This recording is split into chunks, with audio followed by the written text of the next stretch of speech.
Maaaring ikaw ay makabagong Jacob, nakikipagbuno sa buhay upang magtagumpay.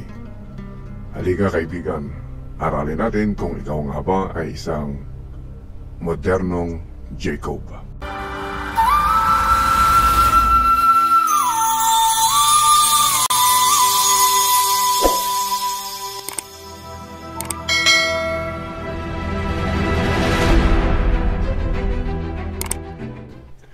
Sino si Jacob?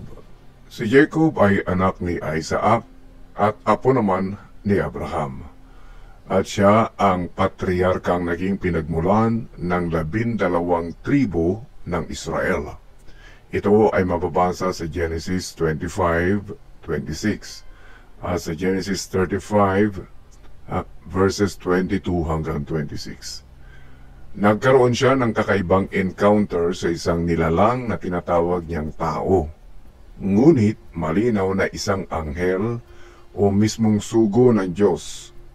Nang makipagbuno siya, buong magdamag bago siya basbasan.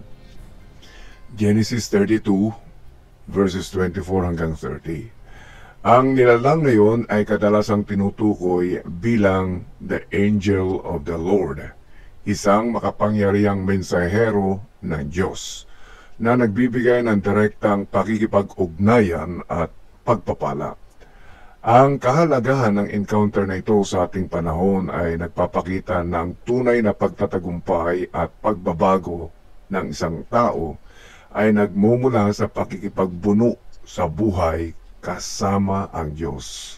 Inuulit ko, kasama ang Diyos. Maraming taong nagtagumpay, maraming tao ang nagbago ang kanilang buhay, pero hindi kasama ang Diyos. Ang makabagong Jacob ay laging kasama ang Diyos sa pakikipaglaban sa buhay. Ang pagpapala ay dumarating pagkatapos ng pagtiyatiyaga at pananatili sa pananampalataya. Ito ay makita sa Genesis chapter 32 verses 28 hanggang 29. Ikaw nga ba ay isang makabagong Jacob? Tayo ay nakikipagbuno sa buhay dahil nais nating magtagumpay. Dumadaan sa hirap ng buhay, sa maraming pagsubok ng buhay. Kaibigan, kung ikaw ay may nakikitang vision, may nakikita kang future para sa iyo na hindi mo alam kung paano makukuha, at kung ikaw ay may mabuting ambisyon sa buhay, pero laging may humahadlang, laging may kumukontra, at laging binibigyan ka ng isang matinding pagsubok, tandaan mo ang pakikipagbuno sa isang anghel ay magdudulot ng tagumpay kung magpapatuloy ka at hindi susuko tulad ng ginawa ni Jacob. Umabot ang pakikipagbuno na yon hanggang sa pagsikat ng araw. Magdamag siyang nakipagbuno at sumuko ang anghel kay Jacob at binasbasan siya o pinagpala siya.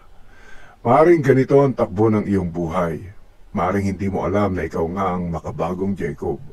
Kung susuko ka, hindi mo matatanggap kailanman ang pagpapala.